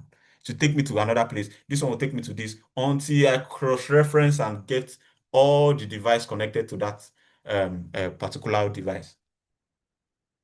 All the contacts connected to that particular device. So that is what the beauty of Eplan does, the cross-referencing beauty. It eases a whole lot of stress. You cannot assume that you are here doing this because you're on a laptop and you can quickly navigate, even if it is stressful. Now imagine I'm sure this electrical sample diagram would be about, let me not exaggerate, let's say 30 pages or 50 pages, and you start flipping and flipping and flipping continuously because you are looking for something. So it doesn't make sense. Cross-referencing is very good, and it is one great feature of Eplan Electric P8. And so again, we're almost done. We'll talk about the two design philosophies in Eplan. So we have the functional design and we have which is I also call it the functional oriented design, and we have the location oriented design. So for the functional oriented design, it organizes the project by what each circuit does. It will organize your project by the function of each circuit. So let's say you have a page, group of pages, incoming power distribution. Now let me show you. We are doing functional. Where's my slide again? What do I say we are doing? We are doing functional design for our own approach because we have a very small, we'll be designing something very small. But now look at this sample project. I'm happy that we are making reference to all this. So let me give you the simple hints now. You see this plus, we'll explain it better later, but just know it now. Plus means location. So if you see enclosure 1, they are telling you this group, I'm grouping it by, this is not a functional grouping now. This is a location-oriented design. For these ones that you don't have location, table of content, you cannot, logically speaking, you cannot say there is a location for table of content in your panel. So that's why they did not like put location. But for this, you are seeing location. Now, inside enclosure 1, these are the documents you will see inside enclosure 1. All these ones, they did not put it inside any enclosure. They are outside. They are just in the what will I call it? You will see it in your electrical drawing. But they are telling you, if you check enclosure 1, you will see all these documents. See enclosure 2, you see all these documents. Now let's go to somewhere like this. Now see this particular group. They used a function-oriented design. Now, function is the first. They are telling you that for this page group, this section is for the 400 power supply. The beauty about this is there's no standard that says you do it anyhow. You can do it anyway. This is a mixture of both functional and location-oriented. And looking at this, equal to means what is the function of this section? Plus sign means where is the location of this section? And your and sign means what type of document is inside this section. So if I see this group, I already know that even before opening it, I already know that, oh, they are telling me 400 volt power supply. Then I open. Then I say, oh, this 400 volt power supply, it is enclosure 1 that has it. So if I say enclosure 1, I know that this is what is there. Now, what documents are inside that place? You will see it. You say, oh, electrical. I'll tell you the meaning of EFS. All those ones will do it later. It's a standard. GA, EFS, they all have standards. So the standard does not mean so if they say, okay, EFS means electrical something, something, you should just know that, you should be able to know that, oh, that means they want my schematics to be here. If you see administrative, this, you should know that, oh, maybe my table of content or something should be here. So this is showing us the two now. This one is showing us a location oriented design. It's telling us that inside enclosure 3, we have this document. There's basically no need for the function here. But for here, you have a function oriented design. This section is telling us that this is 400 volts. Enclosure 1, what is inside this document? Meanwhile, in Eplan, you can change project structure. So I can decide that for the whole of this project, I don't want to do function-oriented design. I want to do a project oriented design. I don't want to do function-oriented design. I want to do a location-oriented design. Then I make everything. You see that apart from these blue ones don't really have a reason why they should put function. But check from this up where they have the main connections, they use function. While this, assuming there was a function, I'm sure they will have used function, but there's no point putting a function subgroup under. But this is just telling us the 3 basic way to like structure page groups in Eplan. You have your function, you have your location, you have your what will I call it now? Your document. So function, location, and what type of document will be there. So it depends on you to put either function first or location first. Your document is always the last. It will always be the last. But it's now up to you to say, okay, I want my function to be first, or it's up to you to say, I want my location-oriented design to be first. So, like I said, for our project, we'll be using the function-oriented design. So you see, it's best for small panels and standard projects.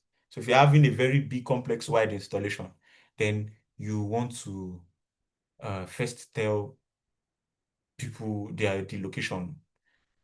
This cabinet is for this.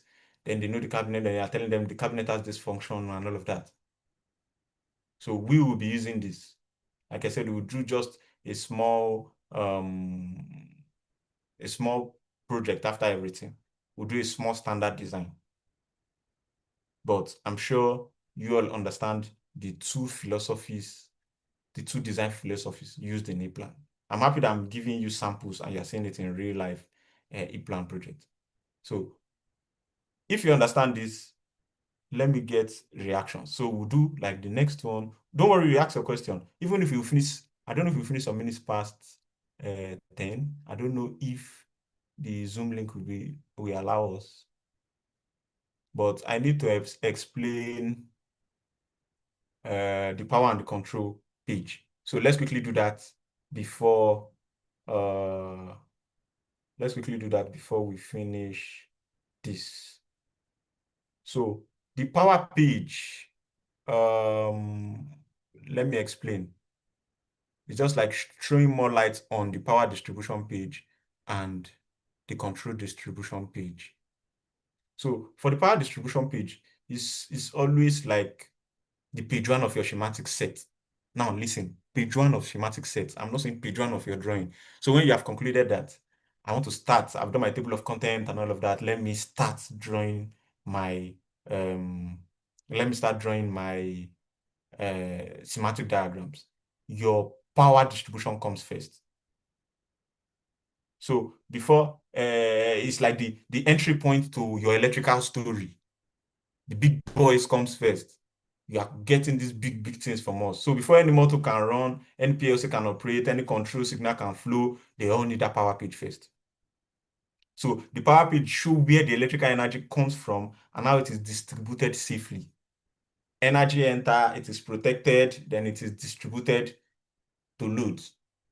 Simple, logical, and safe. So you don't want to bring in control first. They want to know where the big guys comes in first. The very dangerous guys comes in first. And that's where all your power distribution page must come in first. And now, if we are talking about the power page, we have like the incoming supply. This is where we tell you, this is where the main, let's say from the transformer or from your generator, this is where it is coming in first. Then you have your main isolator. This is what will disconnect your panel from whatever is coming, whatever big voltage, whatever is coming from outside. It is the main disconnector switch. Like I said again, these are not strict rules. But so if I'm saying I'm designing a small star delta, where is that power that I use to power the whole system of that star delta panel? Where is it coming from? Put it as your number one first power page.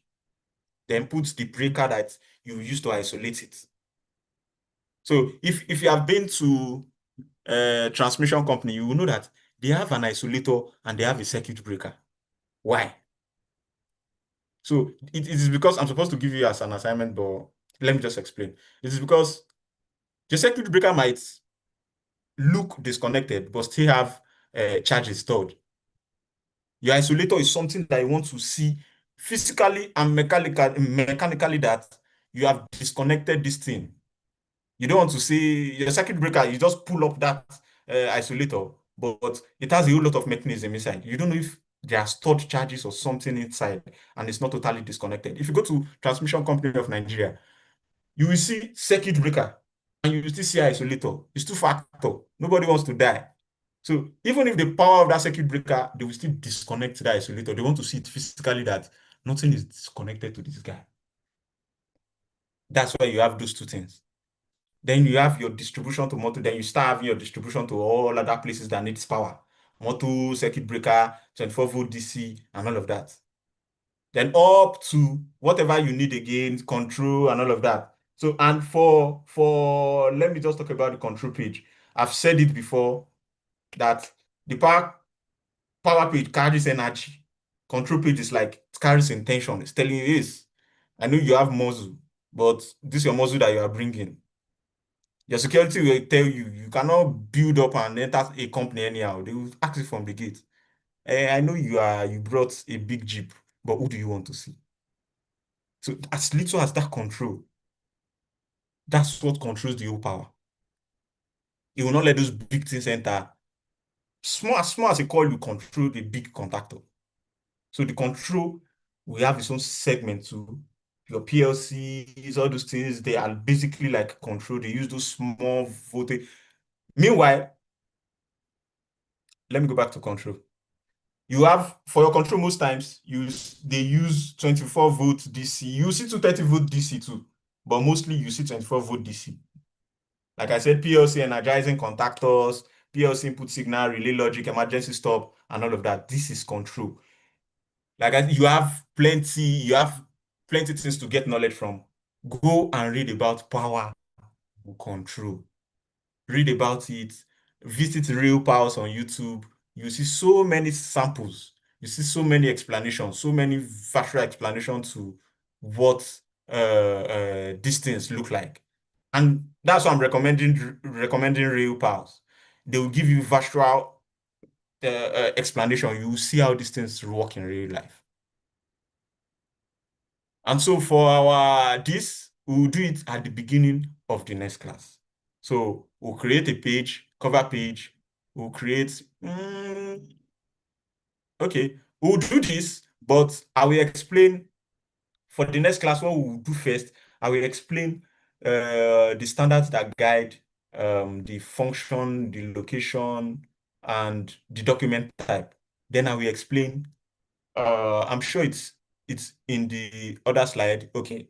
For this, when we get to this place, I will explain why symbols are given these names.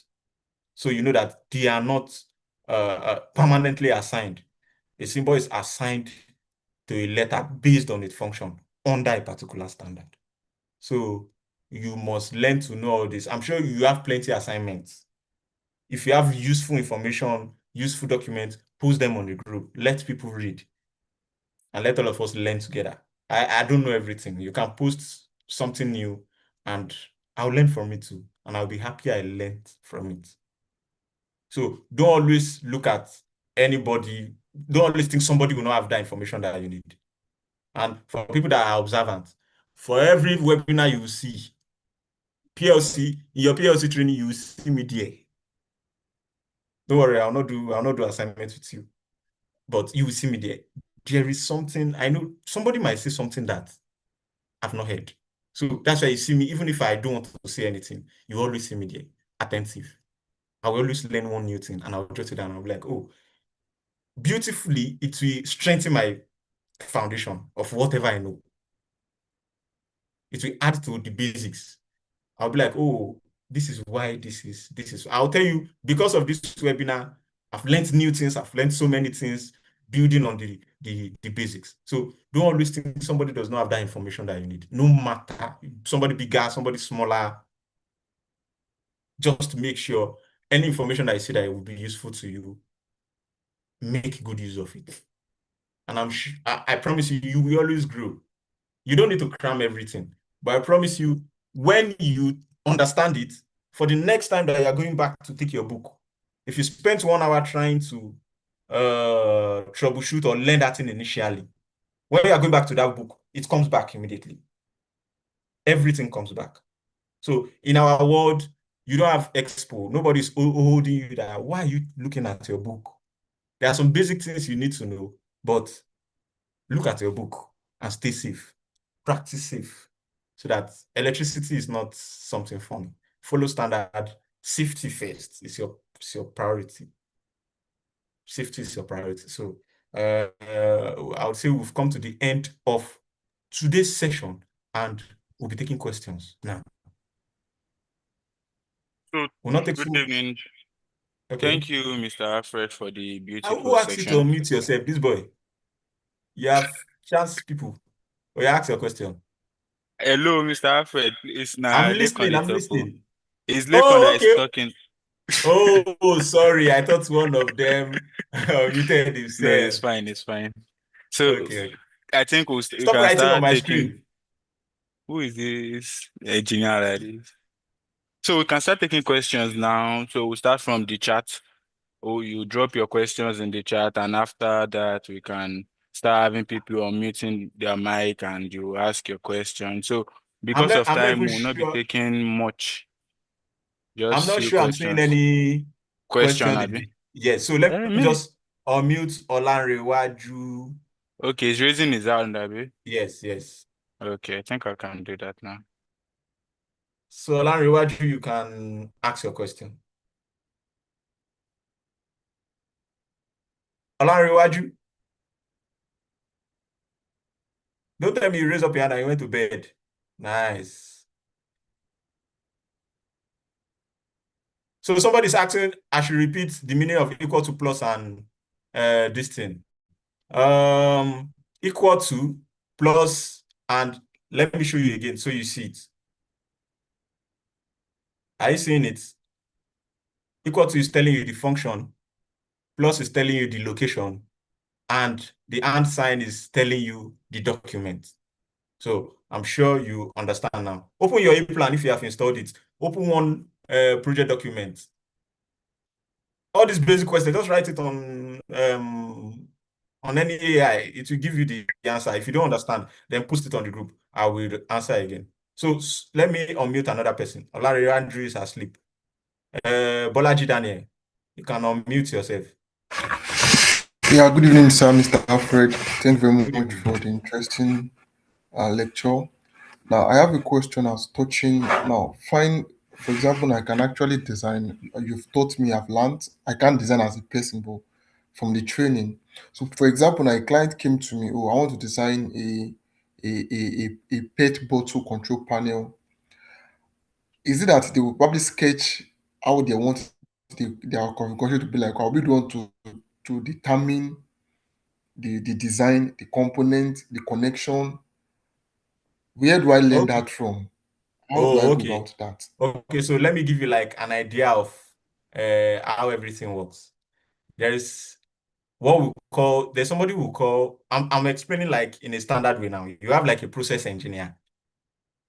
So the process engineer understands the whole process.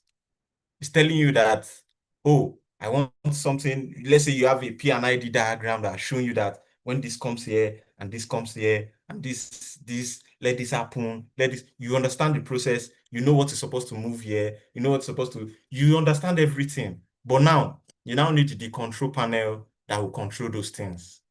So let's say you have an inductive sensor. You say, okay, PLC will control the sensor. Inductive sensor, you have a motor. So what starting this thing are we using to start this motor? This. So it all comes as, oh, like call it now, as if you are doing formation for football. Engineers will sit down, they will talk, and they will tell you, oh, this is what I am using. These are the components I want to be in the panel. And as a okay, so I'll send a picture of questions that you are supposed to ask. Or let me quickly tell you that basic questions you are supposed to ask if you want to build a control panel now. So I'm making it kind of basic now, so you understand the whole idea behind uh building that control panel. But basically, people come together. The process engineer will explain everything. Funny enough is you can still be the process engineer. As little as a panel is, they can tell you to take it to somewhere that, let's say they have two motors or three motors, and they are telling you that, please, the client will tell you, I want this motor to operate this way. And you go and get the components and everything to make sure that, so you know that I'm using Star Delta. What is the nameplate on this motor? What contactor am I buying? If I'm buying a contactor, how do I protect this contactor? If I'm protecting this contactor, what is the in command that will protect the whole of this thing? So you should be able to ask, but you mentioning pet bottle, then engineers will come. That's like a very standard. These engineers will come together, process engineers will explain a whole lot of things. You gather information. You be hearing questions like, what is the primary purpose of this panel? So what system processes will the panel control? What specific functionalities and features are required? Your clients will be telling you these things. You can also suggest to them, will the control panel interface with other systems? Will data be extracted? Are you building a relay-based system? Or you gathered so many information, but so many does not even mean you gather 1 million information. It might not even up to, let's say a small panel, it might not be up to 10 to 20 questions, and you already know what to build. As small as, let's say, you direct online, you know how to buy a contactor, you know how to buy a circuit breaker. Then what else? An incomer to protect. Do you want to use selector switch to on and off, or you want to use push button? Do you want a PLC, a small Siemens logo PLC, so that it will be sending information? Are you doing anything remote? Are you doing anything wireless? You bring all those things together, you start designing your panel. So up to what environmental condition, where are you putting the panel? Outside, inside. The beautiful thing is sometimes the information will not come, everything will not come at once, but they will tell you all what you need. Then you start bringing things in. So they've told you what they want. Environmental, this one, blah. If you are putting this thing in a place that is very corrosive, what IP rating are we giving this panel? Will it survive this? Will it survive that? Are there future expansions? What's your budget like? So a whole lot of that. You have to ask so many questions. And when you bring all these things together, you should already know what to design. So it's up to you to start. Olanrewaju, you can mute yourself, please. Hello, can you hear me, sir? Yes, I can hear you. Yeah, when you were explaining, Come closer to your mic, please. okay, how about like this? Yeah, better. When you were explaining the contactor diagram, you said there are other devices that can be connected to the contactor. Yes. When you like click on the contactor, you are going to see. It's taking me somewhere else, yes. Yeah, yes. So based on your explanation, you said the contactor can be connected to other devices. So for example, now if I'm connecting like a motor, like a contactor controls motor, right? Like energizes, like Yes, when the energize a motor. contactor receives signal, it energizes Yes. a motor. Like can like several motors be connected to just one contactor, Contactor. or maybe Eh, other? Is it like other devices that are receiving signal? Is it like signal so connection let or me something? explain. Let me explain. I understand what you're saying. So this is it. You have, let me see if I can use.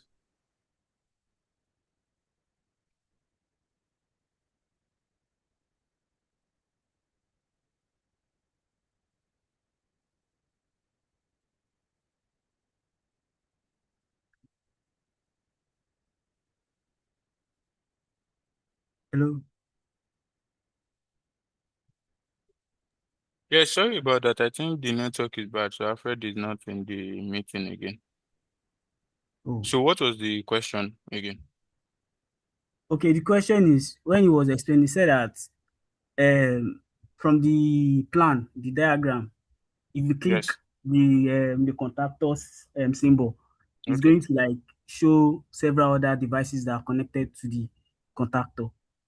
So Yes. what my question is now is I know that a contactor is like a device that energizes motor Yeah, and it's not for only motor, but we use it for motors, yes. now what I'm trying to know now is like those other devices that are connected to the contactor, are they Yes.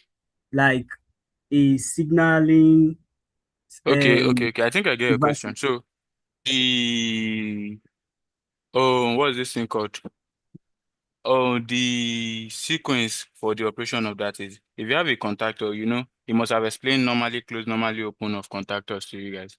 Yeah, yes. So once the contactors energize, the normally closed signal become normally open. So you can connect your normally closed aspect. Okay, I think Mr. Alfred is back, so let him just do I don't know. Okay. Okay, so can you hear me? Yeah, I can hear you, sir. Okay, so you can use contactor like my colleague said. You can sorry, my laptop died. All of you have Oh, killed my laptop. So you can use contactor to control different things. The thing is, something is connected from one end and something is coming out from the other end that can connect anything. So contactor is just like an electromagnetic switch. yeah. So you're just saying when I activate this device, let it transfer what is on the other end to the second place and power whatever is connected to it. So it's as simple as saying, I'll compare contactor to something like a light switch, a simple light switch. If you press on, you connect light on one point and you connect bulb on the other. So if you press on, that bulb comes on. But now for contactor, you don't have that switch that you just go and press. You activate the coil. Immediately you activate the coil, let's say connected to something, connected to another power, the contactor energizes, it comes together, and that power is transferred from one point to another. So Okay. on that other So, end, you can connect different things. You can connect motors, you can connect different things. Anything that has like, let's say, three phase that you want to control, you can always control it with the contactor. But you mostly see that they use it with motors. That's why I was using motor as example. sorry now. From what you just said now. So when I click on that, for example, now when I click, if there's another, can a contactor be a source of like signal for another like sub-circuit also? Yes. Yeah. So let's say I have power coming inside the panel. Usually I'm supposed to put a breaker to off and power that panel. Okay. Yes. I can say so I build a control panel. I don't want, what's your name? Larry. Okay, so I don't want you to go to that. I don't want Larry to go to that panel and on it and offing it because I know it's a very big panel. I can do something like a remote on-in for you. So I will put after the isolator, I'll put something like a big contactor. So that isolator, you will only come there when it is necessary. But for every other switching, I can still be using the contactor. So if I transfer that power through that contactor and the other end of the contactor now go to other sub-circuits, then I'll connect the coil of that contactor to maybe a push button that is in your office. So that anytime you want to on and off it, you just press that push button. Or if it's connected to a PLC, you can press start on your PLC and it will activate that contactor and your power will come on. Okay. You understand?